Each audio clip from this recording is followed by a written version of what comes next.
ꯃꯌꯥꯝꯗ ꯍꯦꯜꯂꯣ ꯃꯌꯥꯝ ꯑꯝꯇ ꯇꯧꯔꯁꯦ ꯍꯦꯜꯂꯣ ꯃꯌꯥꯝ ꯇꯧꯗꯕ ꯀꯨꯏꯔꯁꯦ Hello Mia. ꯀꯗꯥꯏ ꯆꯠꯇꯣꯏꯅꯣ ꯀꯥꯏ ꯆꯠꯇꯣꯏꯅꯣ ꯇꯥꯏ ꯍꯥꯞꯇ꯭ꯔꯤꯅꯦ ꯀꯗꯥꯏ ꯆꯠꯇꯣꯏꯅꯣ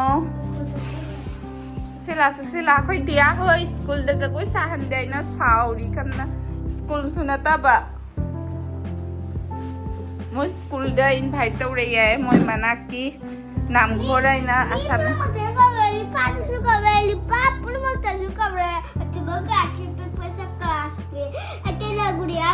ꯃꯁꯝꯁꯤꯕꯨ ꯇꯧꯔꯤ ꯃꯁꯝꯁꯨ ꯌꯥꯎꯗꯦ ꯑꯁꯤꯕꯨ ꯕꯦꯅꯤ ꯂꯣꯟ ꯂꯣꯏꯌꯦ ꯇꯧꯔꯤꯁꯦ ꯔꯦꯟꯀꯣꯠ ꯂꯤꯠꯈꯤꯒꯦꯔꯣ ꯃꯆꯥ ꯅꯣꯡ ꯆꯨꯔꯤꯁꯦ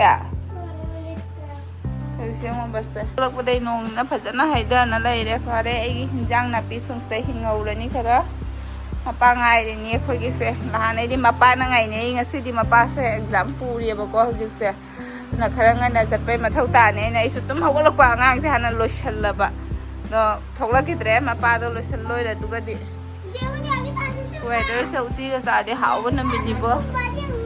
ꯗꯤ ꯑꯩ ꯗꯥꯟꯁꯁꯦ ꯆꯨꯝꯕ꯭ꯔꯗꯤ ꯌꯦꯡꯉꯣ ꯁꯥꯔꯣ ꯁꯥꯔꯣ ꯖꯒꯣꯏ ꯃ꯭ꯌꯨꯖꯤꯛ ꯌꯥꯎꯗꯅ ꯁꯥꯗꯣꯏꯔꯣ ꯑꯣ ꯑꯗꯨꯒ ꯑꯩꯗꯤ ꯑꯗꯨꯃꯥꯏꯅ ꯑꯗꯨꯗ ꯑꯗꯨꯝ ꯍꯣꯠ ꯂꯩꯔꯤꯉꯩꯗ ꯑꯗꯨꯝ ꯏꯁꯩ ꯃ꯭ꯌꯨꯖꯤꯛ ꯂꯣꯏꯊꯣꯛꯈ꯭ꯔꯅꯤ ꯑꯗꯨꯒ ꯀꯔꯤ ꯑꯣ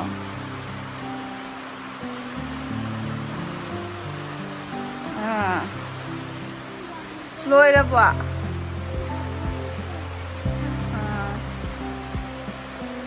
ꯖꯥꯟꯄꯤ ꯑꯃꯅ ꯂꯥꯛꯑ ꯉꯔꯥꯡ ꯈꯔ ꯇꯥꯛꯄꯤꯔꯝꯃꯤ ꯁꯤꯗ ꯀ꯭ꯋꯥꯇꯔꯗ ꯂꯩꯕ ꯖꯥꯟꯄꯤ ꯑꯃꯅ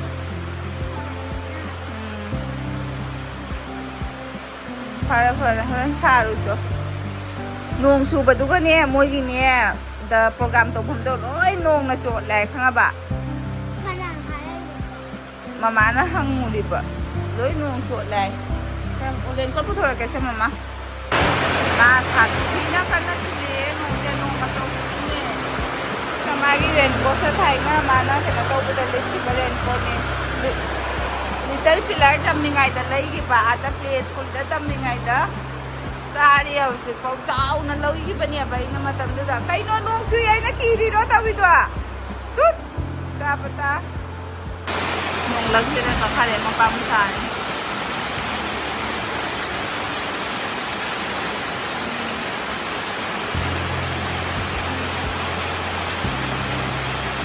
apa sih exam satu juga juga pun ai kopi dia kalau itu pun banyak macam apa jadi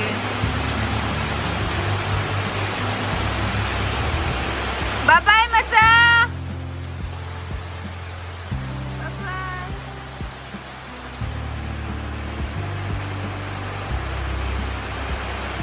Kare school pin lu mga may tang de lo hang yen mong mag sidangan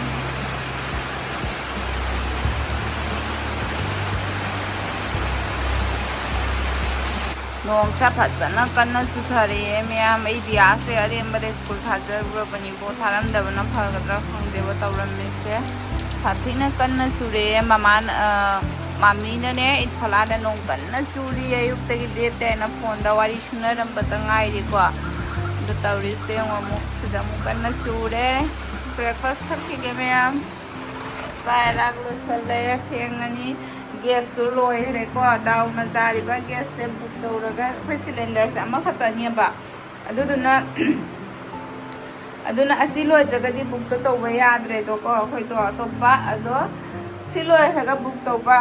7-8 days changani ai phangdoira phangoi khangde adu su 7-8 days changduiste aduni duna sidaga thongde hauji yamna tonna sida thongdari ko dia mapa masadi moigi thopa tawraga sara sakhare mapana parispita de pide dia na magi tanna ma hobire ina duga sangong ma tawra sara sakhare adai se ruksa ge meam ai mu thonga kholaga asida dumudi nungai phana dum lamjang na sumulli posai ga se loire miyam aigi cha se sida leire cha ngau ba sina thakpa loira ni ngarang dei thak lei ni se sigi chini ngang ba sima che ka khapan de se ruk lei na thamba ko chak se phulle mangra se ga oina cha tharage igi ngasi breakfast se ꯐꯝꯃꯒ ꯏꯪꯅ ꯑꯝꯇ ꯆꯥꯊꯈꯤꯒꯦ ꯊꯕꯛ ꯂꯣꯏꯔꯛꯄꯒꯤ ꯃꯌꯥꯝ ꯑꯩꯈꯣꯏꯁꯦ ꯗꯤꯌꯥꯁꯦ ꯁ꯭ꯀꯨꯜꯗꯒꯤ ꯂꯧꯒꯦꯅ ꯊꯣꯛꯏꯅꯤꯀꯣ ꯑꯗꯣ ꯗꯤꯌꯥꯁꯦ ꯁ꯭ꯀꯨꯜꯗꯒꯤ ꯂꯧ ꯆꯠꯄꯗ ꯑꯩꯈꯣꯏꯁꯦ ꯑꯗꯨꯝ ꯃꯄꯥꯟꯗ ꯆꯥꯔꯛꯑꯅꯦꯕ ꯆꯥꯛꯁꯨ ꯗꯤꯌꯥ ꯄꯄꯥꯁꯦ ꯑꯌꯨꯛ ꯅꯨꯡꯊꯤꯟ ꯄꯔꯤꯈꯥ ꯂꯩꯕꯗꯣ ꯃꯥ ꯆꯥꯛ ꯊꯣꯡꯕ ꯉꯝꯃꯔꯣꯏ ꯌꯥꯏ ꯑꯗꯨꯅ ꯃꯄꯥꯟꯗꯒꯤ ꯑꯣꯏꯅ ꯑꯗꯨꯝ ꯆꯥꯔꯒ ꯂꯥꯛꯑꯅꯤ ꯑꯗꯣ ꯁꯥꯎꯔꯤꯁꯦ ꯑꯃꯨꯛ ꯗꯤꯌꯥꯁꯦ ꯀꯩꯒꯤꯅꯣ ꯍꯥꯏꯗ ꯁꯤ ꯃꯐꯝꯁꯦ ꯄ꯭ꯔꯣꯒ꯭ꯔꯥꯝ ꯇꯧꯗꯣꯏꯅꯦꯕꯀꯣ ꯃꯌꯥꯝ ꯃꯣꯏꯒꯤ ꯁ꯭ꯀꯨꯜ ꯍꯦꯛ ꯃꯅꯥꯛꯇꯅꯦꯕ ꯑꯗꯣ ꯃꯣꯏ ꯁ꯭ꯀꯨꯜꯗꯁꯨ ꯏꯟꯚꯥꯏꯠ ꯇꯧꯔꯛꯄ ꯑꯉꯥꯡꯁꯤꯡꯗꯣ ꯄꯨꯔꯒ ꯂꯥꯛꯎ ꯍꯥꯏꯅ ꯑꯗꯨꯅ ꯃꯥꯒꯤ ꯃꯤꯁꯁꯤꯅ ꯑꯩꯉꯣꯟꯗ ꯉꯁꯤꯒꯤ ꯑꯅꯤꯔꯛꯁꯨ ꯁꯨꯔꯦꯕ ꯐꯣꯟ ꯇꯧꯔꯛꯏꯁꯦ ꯗꯤꯌꯥꯁꯦ ꯖꯒꯣꯏ ꯁꯥꯍꯜꯂꯣ ꯍꯥꯏꯅ ꯑꯗꯣ ꯗ꯭ꯔꯦꯁꯇꯒꯤ ꯀꯩꯗꯩ ꯀꯩꯌꯨꯝ ꯔꯦꯗꯤ ꯂꯩꯍꯧꯗꯦ ꯃꯤꯒꯤ ꯁ꯭ꯀꯨꯜꯒꯤꯅꯦꯅ ꯗꯥꯏꯔꯦꯛ ꯑꯣꯏꯗꯤ ꯐꯕ ꯈꯨꯟꯒꯤꯅꯤꯅ ꯑꯗꯨꯁꯨ ꯍꯥꯏꯗꯤ ꯄꯔꯐꯦꯛ ꯑꯣꯏꯗ꯭ꯔꯗꯤ ꯌꯥꯎꯍꯟꯅꯤꯡꯗꯦꯅꯀꯣ ꯑꯗꯨ ꯌꯥꯎꯍꯟꯗꯦ ꯍꯥꯏꯅ ꯃꯥ ꯀꯟꯅ ꯁꯥꯎꯔꯤꯀꯣ ꯍꯧꯖꯤꯛꯁꯦ ꯑꯗꯣ ꯋꯦꯗꯔꯁꯤꯗ ꯃꯌꯥꯝ ꯆꯠꯄꯗꯤ ꯅꯨꯡꯉꯥꯏꯔꯦꯀꯣ ꯅꯣꯡꯁꯦ ꯄꯤꯇꯤ ꯄꯤꯇꯤ ꯇꯥꯕꯤꯗꯨꯅꯦꯕ ꯈꯤꯇꯪ ꯈꯤꯇꯪꯗꯣ ꯑꯗꯣ ꯒꯥꯔꯤꯒ ꯇꯣꯡꯉ ꯆꯠꯄꯗꯤ ꯌꯥꯝ ꯅꯨꯡꯉꯥꯏꯔꯦꯀꯣ ꯈꯤꯔꯀꯤ ꯍꯥꯡꯗꯣꯛꯑꯒ ꯅꯨꯡꯁꯤꯠ ꯐꯖ ꯁꯤꯠꯂꯒ ꯆꯥꯐꯝ ꯌꯧꯔꯦ ꯃꯌꯥꯝ ꯆꯥꯐꯝꯁꯤꯗꯤ ꯁꯤꯒꯤ ꯆꯥꯐꯝꯁꯦ ꯑꯩꯈꯣꯏꯒꯤ ꯆꯥꯛꯈꯨꯝ ꯑꯣꯏꯔꯦꯀꯣ ꯑꯩꯈꯣꯏꯒꯤ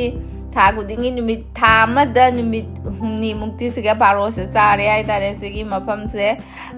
ꯃꯥ ꯆꯥꯛ ꯊꯣꯡꯕꯁꯦ ꯍꯦꯛꯇ ꯁꯪꯗꯕ ꯃꯇꯥꯡ ꯑꯣꯏꯗꯅꯀꯣ ꯑꯗꯣ ꯍꯣꯇꯦꯜꯒꯤ ꯃꯄꯨꯁꯤꯅꯁꯨ ꯈꯪꯉꯦꯀꯣ ꯑꯩꯈꯣꯏ ꯂꯥꯛꯄꯒꯅꯦ ꯁꯤꯒꯤ ꯔꯨꯝꯁꯦ ꯊꯣꯡ ꯍꯥꯡꯉꯒ ꯑꯗꯨꯝ ꯄꯤꯔꯦ ꯁꯣꯝ ꯁꯥꯏꯗꯇꯅ ꯑꯦꯁꯤ ꯅꯠꯇꯕ ꯁꯥꯏꯗꯅꯦꯕ ꯑꯗꯣ ꯁꯤꯒꯤ ꯁꯥꯏꯗꯁꯦ ꯊꯣꯡ ꯍꯥꯡꯉꯒ ꯑꯗꯨꯝ ꯄꯤꯔꯦ ꯑꯩꯈꯣꯏ ꯂꯥꯛꯄꯗ ꯈꯪꯉꯦ ꯑꯗꯨꯝ ꯆꯥꯛ ꯆꯥꯕ ꯂꯥꯛꯏꯅꯦ ꯑꯩꯁꯦ ꯑꯗꯣ ꯇꯧꯔꯤꯁꯪ ꯗꯤꯌꯥꯁꯦ ꯁꯤꯒꯤꯁꯦ ꯑꯩꯈꯣꯏꯒꯤ ꯆꯪꯈꯤꯕꯗ ꯑꯍꯥꯟꯕ ꯆꯥꯛ ꯆꯥꯗ꯭ꯔꯤꯉꯩꯗꯅꯦ ꯁꯔꯕꯠ ꯑꯗꯨꯃꯥꯏꯅ ꯇꯥꯏꯞ ꯑꯃꯈꯛ ꯄꯤꯌꯦꯕꯀꯣ ꯑꯗꯨꯗꯣ ꯃꯣꯏꯁꯦ ꯀꯔꯤ ꯃꯍꯤꯅꯣ ꯈꯪꯗꯦ ꯂꯦꯕꯨ ꯑꯃꯨꯛꯁꯨ ꯄꯤ ꯁꯤ ꯍꯧꯖꯤꯛ ꯂꯦꯕꯨꯗꯤ ꯅꯠꯇꯦ ꯁꯤꯁꯦ ꯑꯗꯣ ꯁꯤꯁꯦ ꯗꯤꯌꯥꯁꯦ ꯌꯥꯝ ꯄꯥꯝꯃꯦꯕꯀꯣ ꯅꯣꯡꯒ ꯆꯨꯔꯕꯅꯤꯅ ꯑꯩꯈꯣꯏꯗꯤ ꯊꯛꯅꯤꯡꯗ꯭ꯔꯦ ꯅꯨꯡꯁꯥ ꯁꯥꯔꯒꯕꯨꯗꯤ ꯍꯥꯎꯋꯦꯕ ꯅꯨꯡꯁꯥꯗꯒꯤ ꯆꯪꯉꯛꯄꯗꯅꯦ ꯑꯗꯣ ꯃꯥꯅ ꯁꯤ ꯄꯥꯝꯕꯁꯤꯗꯤ ꯁꯤ ꯊꯛꯇꯣꯔꯦ ꯍꯥꯏꯕꯒꯤꯗꯃꯛꯇ ꯍꯔꯥꯎꯅ ꯂꯥꯛꯏꯅꯤ ꯃꯥ ꯑꯗꯨꯒ ꯁꯤꯗ ꯂꯩꯔꯦ ꯃꯣꯏꯒꯤ ꯃꯊꯦꯜꯁꯤꯡꯁꯦ ꯃꯊꯦꯜꯅ ꯌꯥꯝꯃꯤꯕ ꯍꯥꯎꯕꯗꯤ ꯑꯝꯇ ꯍꯥꯎꯇꯦ ꯑꯗꯣ ꯃꯄꯥ ꯃꯆꯥꯗꯤ ꯍꯔꯥꯎꯔꯦꯀꯣ ꯃꯕꯥꯅꯤꯗꯤ ꯃꯄꯥꯟꯒꯤꯁꯦ ꯆꯥꯕꯁꯨ ꯄꯥꯝꯖꯕ ꯏꯔꯨ ꯊꯣꯡꯅꯤꯡꯕꯗ ꯊꯣꯡ ꯇꯦꯛꯄ ꯍꯥꯏꯗꯣ ꯇꯥꯔꯦꯕꯀꯣ ꯃꯣꯏꯗꯗꯤ ꯑꯗꯨꯅ ꯑꯩꯗꯤ ꯑꯗꯨꯝ ꯅꯤꯔꯥꯃꯦꯁ ꯑꯣꯏꯅ ꯂꯧꯔꯦꯗ ꯑꯗꯣ ꯃꯄꯥ ꯃꯆꯥꯒꯤꯗꯤ ꯃꯣꯏ ꯆꯤꯀꯟ ꯑꯣꯏꯅ ꯂꯧꯔꯦ ꯄ꯭ꯂꯦꯠ ꯑꯃꯈꯛ ꯑꯩ ꯉꯥꯒ ꯆꯥꯅꯤꯡꯗꯔꯦ ꯍꯥꯏꯅ ꯑꯗꯨꯝ ꯂꯧꯗꯔꯦ ꯉꯥꯁꯨ ꯐꯪꯉꯦꯕꯀꯣ ꯑꯗꯣ ꯉꯥꯗꯣ ꯂꯧꯗꯔꯦ ꯑꯩ ꯆꯥꯅꯤꯡꯗꯦ ꯍꯥꯏꯅ ꯁꯤꯒꯤ ꯃꯊꯦꯜꯁꯤꯡꯁꯤꯒ ꯑꯗꯨꯝ ꯈꯔ ꯈꯔ ꯆꯥꯔꯒ ꯂꯣꯏꯔꯦ ꯑꯩꯅ ꯆꯥꯛꯁꯨ ꯆꯥꯅꯤꯡꯗꯦ ꯍꯧꯖꯤꯛꯀꯥꯟꯁꯦ ꯃꯌꯥꯝ ꯀꯩꯒꯤꯅꯣ ꯈꯪꯗꯦ ꯆꯥꯛ ꯆꯥꯅꯤꯡꯗꯦ ꯑꯃꯐꯥꯎ खाली होरे लोइना जेन थोंग यावरबनिना चिकन से जावरबनिना दियासु फजना सिटना जाहरे को सिंगा न पामबसिदि करी हायुरनी मपा मचा मखुट हांब चले मखुट हांबम से लाउनरिनी मपा मचा चिकन कल लाउने यामना दुगा मैम तविसे मुने मुगिसे आइडिया जे मुने थुमोक्सिगी मथक्ता तविनी को थुमोक्सिदा बार्निश थाजल्लगने मिगी आइडिया काइसे नोंग चुरमद्रे मैम थोलकपदि नुंसासे खखरा सादोमे नोंग चुबाइसे वाखलगदि फमजलिदा मैम तबुं खंगदबदो ओय अदुगा सिना मैम नुंथिनगी मतमनिको अखोसे थोके थोकलेनी नहा द वेदर सिसु नुंगाइबना लोइरे नोंग हांग्रगा खोगी नुसितका लिरि सितना नुंगाइबा वेदर दो अदुदो ओइरेबा अदुना हाक थोउगैना चटलिनी चटलिसिना मैम मिदुलिनागा इगसे